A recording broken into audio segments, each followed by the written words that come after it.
Good morning, Upper Dublin. It's been a minute. But don't fret, we've got all the goods on this week's episode.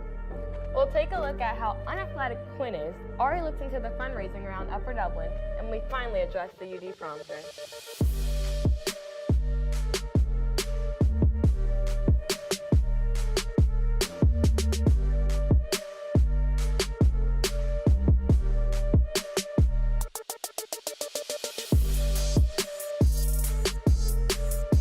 Quinn, I know your brain doesn't work too well in the morning, but let's think back to November when Minithon raised a whopping $53,101.74, all for the kids.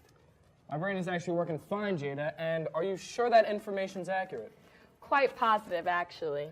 No, but I swore I heard it was... What, you don't believe me? No, Okay, cut. Good morning, Upper Dublin. As most of you know, we did very well raising money for Minithon. We have plenty of other fundraisers that are going on as we speak. Bonnie Freeman and Liv Frick, for example, are currently gathering books for the KIPP Philadelphia Elementary School, where they currently have no books in their library. From January 2nd to the 24th, there will be boxes in each alcove for books to be gathered. Bethany Felgois is fundraising for the Purple Heart Foundation. The Purple Heart Foundation focuses on providing troops who have served our country with money, clothes, and they even have an option to donate cars. Starting in March, you'll be able to drop off clothes in Dr. Callahan's office and the main office. If you don't have any clothes to donate, you can go online to purpleheartfoundation.org and make a cash donation. Nikki Goldberg and Lexi Moss are collecting things to be donated to the Laurel House, which is working to end domestic violence. The Laurel House will take many different kinds of donations, such as gift cards, Wawa, Target, Walmart, ShopRite, etc. They also gather household items, clothing, food, pantry items, and hygiene items. They will be setting up boxes soon, so email them if you would like to donate. Thank you, Upper Dublin, and if you have any other questions, you can email me or contact one of the students.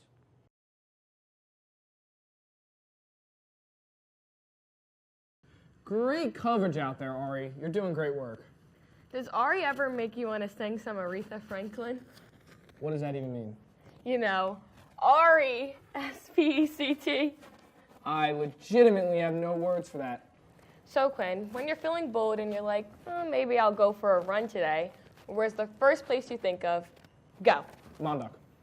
Okay, another one. Go. Sparks. All right, not bad. Yeah, I kind of need a new spot, though. When William Penn created Upper Dublin back in 1701, he gave us many treasures. In fact, until the 1950s, Upper Dublin was mostly farmland and open space, but it transitioned to the residential suburb that it is today. However, Upper Dublin has created many parks, 23 to be exact, but some of them are less known than the others. Pine Run Park is definitely considered a hidden gem in Upper Dublin.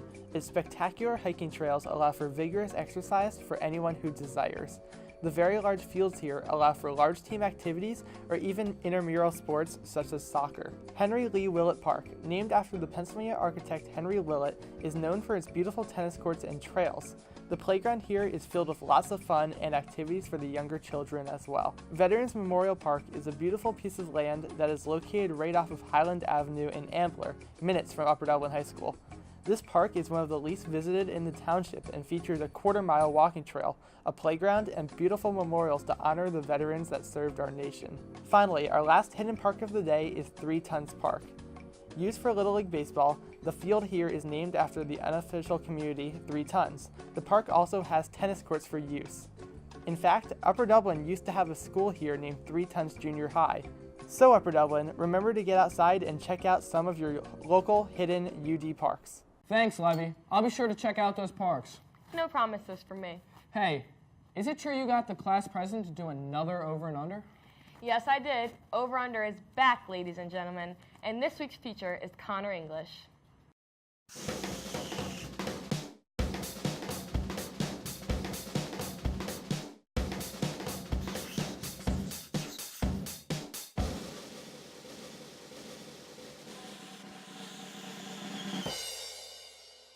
Underrated.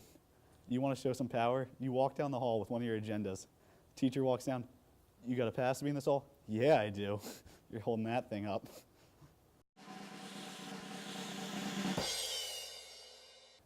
Overrated. He is no Meek Mill, no Drake, no Tupac. Rip.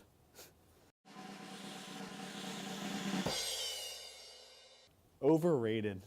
You want something that you can lose really easily? AirPods. Why don't you just get headphones that have the little strings that connect to your phone? Same thing. Still hear the music. Overrated. You know where I lift? The Upper Dublin weight room. Because I'm in the weightlifting club. We throw up big weights. Underrated. It's the only time my mom lets me stay up that late. Pretty cool. Midnight, only seen that once.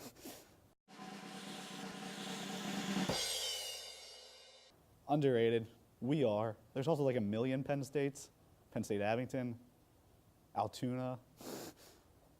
That's all I know, but there's like a bunch of other ones, but it's pretty cool. Oh, underrated. They keep things ice cold.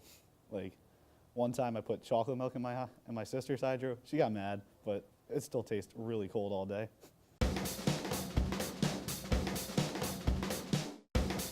Agenda passports are completely overrated. Wow, something we can finally agree on.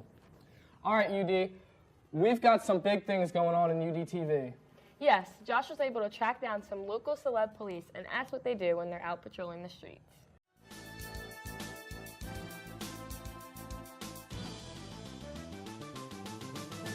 Welcome to the district. I'm Josh Portney at the news desk. Today is Thursday, January 10th, 2019. Here's the latest news from around the district. This is a special segment of the district as we're sitting down with Officer Gowan and Detective Scarpato to thank them for their service and ask them a little bit about their jobs. 2019 just started, but we need to reflect on the unsung heroes of 2018, the police officers who keep us safe.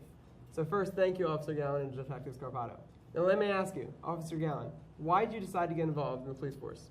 I think I decided to get involved in the police force because I grew up in a law enforcement family, so I get to see how police officers work and how fulfilling of a career it actually is.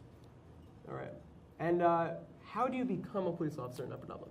So there's an extensive testing process, written test, physical test, oral interview with Upper Dublin police officers, background investigation, and if all goes well, then you get hired. All right, nice. And so now, Detective Scarpato, you're a very familiar face here at Upper Dublin High School. Sure am. But what are your day-to-day duties? My day-to-day duties can change every day. It's one of the reasons I became a police officer, because we come to work every day, we don't know what we're going to deal with and who we're going to deal with. One of the things I like about my job is I get to deal with juveniles, and do the investigations and meet the families, and not only as offenders, but both as victims and witnesses also. All right. So what's your role in the school district when you come over here?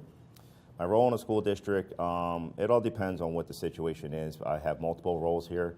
One is to maintain the safety for everybody that works in the school and goes to school here, and to deal with the juveniles, like I said, not only as offenders, but both as victims and witnesses, make sure they're safe, that their incident is handled, and do our best diligence to make sure everything's taken care of in a good way. All right, well, thank you guys, and thanks for watching. This has been The District. Thank you. Thanks for joining us, Detective Scarpato and Officer Galen. All right, UD. You see it in the cafeteria. You see it coming in the main entrance. The UD prompter. Hello, UD, and welcome back to another Upper Dublin Tech Review. Today, we will be discussing the UD prompter and sharing all of its amazing features. So let's jump right in. First up, the UD prompter is located directly above the tables in the cafeteria. There it is. Every day, the prompter displays important messages about the activities happening throughout the school, such as Let's Talk College and UD Tech Review. The prompter has about 4,000 pixels on it, which gives it the 4K HD quality it's always had. Spectacular! The prompter is 100% water resistant and can withstand all of the school's harsh elements. The prompter is also a great conversationalist. Hey prompter, how you doing? I'm good, thanks for asking. Well, this has been your UD Tech Review. Join us next week when we review the stairs. And that concludes the first UDTV of 2019. Enjoy the rest of today's even block. This has been your UDTV.